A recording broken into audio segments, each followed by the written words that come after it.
قبر کے حوالے سے یہ کہ کیا مردے سنتے ہیں یا نہیں سنتے، یہ ایسے سوالات ہیں کہ اس کے جواب کے اندر مولویوں نے بڑی خیانت برتی ہے، اور ہماری جو قوم ہے، لوگ ہیں، انہوں نے بس اتفاق کر لیا ہے کہ جو ہمارے مولوی صاحب نے بات کر دی ہے وہ بات صحیح ہے اور اسی کا ہم دفاع کریں گے۔ کچھ لوگ کہتے ہیں کہ قبر میں ایک سوال ہوگا، کوئی کہتے ہیں کہ بس وہ ایک سوال کے علاوہ دوسرا تیسرا سوال نہیں ہوگا۔ صحیح البخاری میں ایک سوال موجود ہے، اپنا علم جھاڑنے کی کوشش کر رہے ہوتے ہیں، اور خیانت ان کی یہ ہے کہ امام بخاری رحمہ اللہ کی حدیث کی کتاب میں جتنے بھی آپ علیہ السلام کے فرامین موجود ہیں، بالاتفاق وہ سارے کے سارے اس کے اندر راوی سند سب صحیح ہے، اور وہ سب فرامین درست اور صحیح ہے، اس میں کوئی شک نہیں۔ لیکن عجیب بات یہ ہے، خیانت یہ ہے کہ جہاں اپنا مسئلہ ثابت کرنا ہو وہاں اونچی زبان کے ساتھ اونچا بول کر کے زبان اور گلے پھاڑ پھاڑ کے کہتے ہیں جی یہ جی امام بخاری نے نقل کیا ہے عذاب قبر کے حوالے سے، جی ایک سوال امام بخاری نے نقل کیا ہے۔ بڑے شیخ پڑھ رہے ہوتے ہیں جی، ان کے پیچھے علامہ پتہ نہیں کیا کیا لوگ لکھواتے ہیں، حالانکہ وہ اسی روایت کے اندر ہی خیانت کر رہے ہوتے ہیں۔ صحیح البخاری کی اسی روایت میں ویسے تو اگر ان کی خیانت دیکھی جائے کہ اسی صحیح البخاری میں، صحیح مسلم میں رفع اور یدین کا اس بات موجود ہے، مسلسل 5 روایات موجود ہیں کہ آپ علیہ السلام نے نماز کا آغاز کرتے ہوئے، رکوع میں جاتے ہوئے، رکوع سے سر اٹھاتے ہوئے اور تیسری رکعت سے اٹھتے ہوئے آپ علیہ السلام نے رفع الیدین کیا ہے۔ امام بخاری نے یہ نقل فرمایا ہے، ادھر خاموش ہے۔ اور عذاب قبر کے حوالے سے یہ کہ کیا مردے سنتے ہیں یا نہیں سنتے، قرآن مجید میں رب تعالیٰ فرماتے ہیں اِنَّكَ لَا تُسْمِعُ الْمَوْتَى، اے پیغمبر صلی اللہ علیہ وآلہ وسلم آپ مردوں کو نہیں سنا سکتے۔ مسئلہ آپ کا حل کر دیتا ہوں جناب، اشکال ختم کیجئے، اللہ کی کلام کو پڑھیے۔ یہ مولوی کہتے ہیں کہ جو ہم بتا رہے ہیں بس کافی ہے، لیکن آگے چل کے میں بتاؤں گا اسی صحیح البخاری کی حدیث میں جو عذاب قبر کا اس بات کرتی ہے کہ اس کے اندر کہتے ہیں ایک سوال ہوگا، اسی میں موجود ہے کہ جو ایمان والا ہوگا اللہ تعالیٰ اس کو قول ثابت سے مضبوط کر دیں گے، ثابت قدم فرما دیں گے، اور جو منافق ہوگا اور جو گمراہ ہوگا وہ کہے گا ہائے ہاتھا لا ادری، مجھے کچھ معلوم نہیں ہے، جیسے لوگ کہتے رہے میں ویسے چلتا رہا۔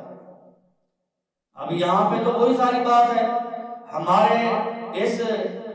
ماحول میں، معاشرے میں سب جو کہہ رہے ہیں لوگ اور ان کے پیچھے چل رہے ہیں، قرآن مجید نہیں پڑھتے، احادیث نہیں پڑھتے، اور مولوی نے ہمیں اس طرف لگا دیا ہے کہ آپ قرآن مجید نہیں سمجھ سکتے۔ ظاہر ہے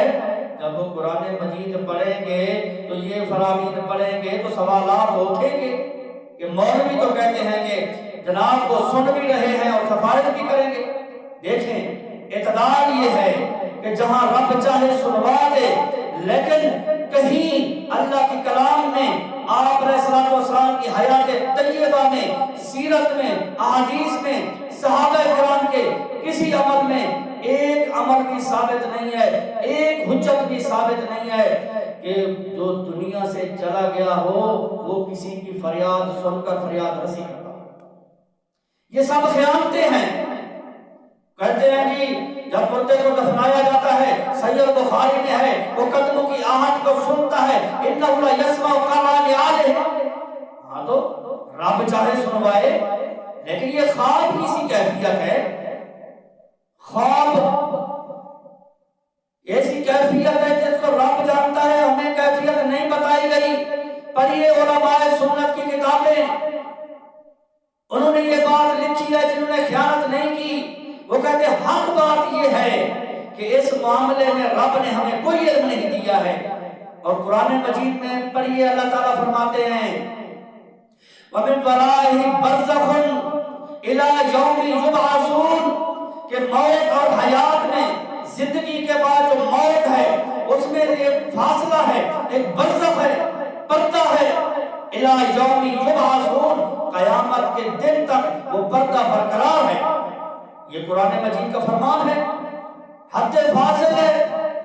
وہ دنیاوی زندگی کا شعور نہیں رکھتے، ہاں وہ اگر سنتے ہیں وہ جو رب ان کو سنواتا ہے کیا؟ سوالات ہوتے ہیں، جواب دیجئے اس پیغمبر کے بارے میں کیا کہتا تھا، جواب دیجئے۔ اور یہ کہتے ہیں کہ جمعرات کو روحیں واپس آ جاتی ہیں، اور یہ کہ روحیں واپس آنے کا استقبال کرنے کے لیے پروٹوکول بنایا جاتا ہے گھروں میں۔ قرآن مجید سے بے خبر اللہ سورۃ الیاسین کے اندر فرماتے ہیں، اللہ تعالیٰ فرماتے ہیں ایک نیک بندے کا تذکرہ کہ جس کو قتل کیا گیا، شہید کیا گیا، جب اس کو شہید کیا گیا وہ خواہش کرتا ہے اللہ تو نے مجھے اتنے انعام اور اکرام سے نوازا ہے، مجھے ذرا دنیا کی طرف بھیج، میں ان کو بتاؤں کہ اللہ نے مجھے کتنے انعام سے نواز دیا ہے۔ ادھر تو رب فرماتے ہیں نہیں، یہ دنیاوی زندگی ختم، حالانکہ اس کو انعام دیا گیا، اس کی اکرام کیا گیا، جنتوں میں پھل دیے گئے، اعزاز بخشے گئے، لیکن وہ دنیاوی اس کی خواہش پیدا ہوئی کہ کاش میں دنیا میں جاؤں ان کو بتاؤں۔ رب نے فرمایا ایسا نہیں ہے، ہاں یہ ہے تیری خواہش کو ہم پہنچا ضرور دیں گے، بتا دیں گے۔ وَمِن وَرَائِهِمْ بَرْزَخٌ إِلَى يَوْمِ يُبْعَثُونَ کہ ان کے درمیان ایک برزخ رب نے بنا دیا ہے، قیامت کے دن تک اٹھائے جانے تک واپس نہیں آتے، دنیاوی زندگی سے ان کا معاملہ منقطع ہے۔ پچھلے ہم نے درس میں یہ بات کی تھی کہ جو اصحاب کہف ہیں وہی تو ہمارے لیے مثال ہے، انہوں نے تو جب وہ فوت ہو گئے کروٹیں بدل رہی ہیں، لیکن دنیاوی برزخ یعنی جو پردہ ہے دنیاوی زندگی کے شعور کا، سماج کا، وہ ختم ہے،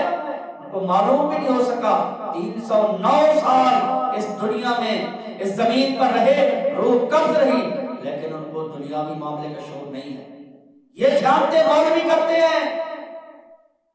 اور صحیح البخاری کی جو حدیث کا حوالہ پیش کرتے ہیں کہ ایک سوال ہوگا، باقی دوسرے تیسرے سوالوں کے حدیثوں کو وہ چھوڑ دیتے ہیں، صحیح حدیثوں کو چھوڑ دیتے ہیں، اور ہم ہیں کہ مولویوں کے دفاع میں لگے ہوئے ہیں۔ فرمایا کہ جب مردہ دفنا دیا جاتا ہے اس کے بعد فرشتے پہنچتے ہیں، سوال کرتے ہیں آپ کا رب کون ہے، دین کیا ہے، وہ کس دین پہ آیا ہے، فرقے کی بات نہیں ہوتی، اسلام یہودی عیسائی مرنے والا کافر ہے، ہاں مسلمان ہے، اس سے سوال ہوگا، اسے یہ بھی پوچھا جائے گا وَمَا تَقُولُ فِي هَذَا الرَّجُلِ الَّذِي بُعِثَ فِيكُمْ، اس آدمی، اس پیغمبر صلی اللہ علیہ وآلہ وسلم کے بارے میں کیا کہتا تھا جو تمہارے اندر بھیجا گیا، جو مبعوث ہوا، ایمان والا ہوگا، وہ کہے گا وہ محمد صلی اللہ علیہ وآلہ وسلم ہیں جو بھیجے گئے خاتم الرسل ہیں، جواب دے گا۔ لیکن جو منافق ہوگا ایمان لانے کے بعد دوسری تیسری باتوں میں پڑا رہا، خود قرآن مجید تو پڑھا نہیں، اور مولوی نے صرف سورۃ یاسین اور سورۃ ملک جو ہے وہ بھی بغیر ترجمے کے انہوں نے بتائی پڑھو، سمجھایا نہیں ہے، اس میں سبق کیا ہے بتایا نہیں ہے، قرآن مجید سے غافل کر کے اس نے وہ دنیا سے چلا گیا، اب قرآن مجید کو اس نے پڑھا نہیں ہے۔ اب جب قبر میں جائے گا ادھر سوال ہوگا کہ تو کیا کہتا تھا اس پیغمبر کے بارے میں، زندگی کیسے گزار کے آیا؟ ظاہر ہے جس نے عمل صالح کیے ہوں گے وہ جواب دے گا میرا رب اللہ ہے، میرا دین اسلام ہے، میرے پیغمبر آخری سید الرسل ہیں صلی اللہ علیہ وآلہ وسلم۔ اور آگے صحیح بخاری میں ہے وہ فرشتے اس سے کہیں گے یہ سب تمہیں کیسے معلوم ہوا؟ یہاں بات آتی ہے، یہ بات سمجھیے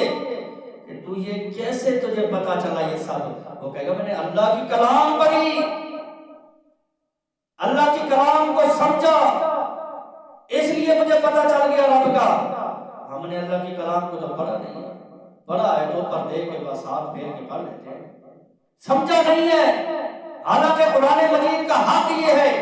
قرآن مجید کو سمجھ کر پڑھا جائے، اتنا سمجھا جائے جیسا کہ آپ علیہ الصلوۃ والسلام تدبر فرماتے تھے۔ فرمایا کہ شیبتنی سورۃ النبا، کہ مجھے کچھ صورتوں نے بڑھاپے میں کر دیا، بات سفید کر دی ہے۔ اتنا تدبر، عما یتساءلون عن النبأ العظیم، سورۃ التکویر، اذا الشمس کورت، جب سورج کو لپیٹ لیا جائے گا، وَإِذَا النُّجُومُ انْكَدَرَتْ، جب ستاروں کو بے نور کر دیا جائے گا، وَإِذَا الْجِبَالُ سُيِّرَتْ، جب پہاڑوں کو چلایا جائے گا، ریزہ ریزہ کیا جائے گا۔ آپ علیہ السلام فرماتے ہیں ان کو پڑھتے ہوئے، ان کا تدبر کرتے ہوئے مجھے انہوں نے بوڑھا کر دیا ہے، بڑھاپے میں بدل دیا انہوں نے، مجھے بوڑھا کر دیا۔ اور ہم تدبر ہی نہیں کرتے، قرآن مجید پڑھتے نہیں ہیں۔ بہرحال آگے سوال ہوگا، جو منافق ہوگا یا گمراہ ہوگا اس سے کہا جائے گا کہ رب، وہ کہے گا ہائے ہاتھ لادری، ہاں لادری، مجھے کچھ معلوم نہیں ہے، رسول کچھ معلوم نہیں ہے، دین پتہ نہیں، کیا کیا؟ جیسے دنیا چلتی رہی میں پیچھے چلتا رہا۔ اور آج ہم بھی ایسے ہیں، جیسے چل رہے ہیں، خود قرآن مجید کو پڑھا نہیں۔ اور اس حدیث کے الفاظ ہیں صحیح بخاری میں، آپ علیہ الصلوۃ والسلام نے فرمایا کہ جب وہ سوالوں کے جواب نہیں دے پائے گا تو فرشتے اس سے کہیں گے تو ان سوالوں کے جواب کیوں نہیں دے رہا؟ کیا مسئلہ تھا؟ سوالوں کے جواب کیوں نہیں آئے؟ یعنی تو نے ظاہر سوالوں کے جواب وہ نہیں دے سکے گا جس نے عمل نہیں کیے ہوں گے۔ وہ کہے گا کہ میں نے اللہ کی کلام کو نہیں پڑھا، میں نے لوگوں کے پیچھے جیسے چلتا رہا۔ یہ مولوی ادھر جو قرآن مجید سے دور کر رہے ہیں، ظاہر ہے ایک آیت پیش کر کے اپنا مسئلہ ثابت کرنے کی کوشش کریں گے، دوسری آیت کا انکار کر دیں گے۔ ہم ان کے پیچھے چل رہے ہیں، اللہ کے فرامین کو چھوڑ رہے ہیں۔ حق بات یہ ہے کہ اللہ تعالیٰ فرماتے ہیں وَمِن وَرَائِهِ بَرْزَخٌ إِلَىٰ يَوْمِ يُبْعَثُونَ، کہ قیامت کے دن تک، میدان محشر تک مر جانے والوں میں، فوت ہو جانے والوں میں ایک پردہ ہے، برزخ ہے۔ اب یہ آیت کدھر جائے گی؟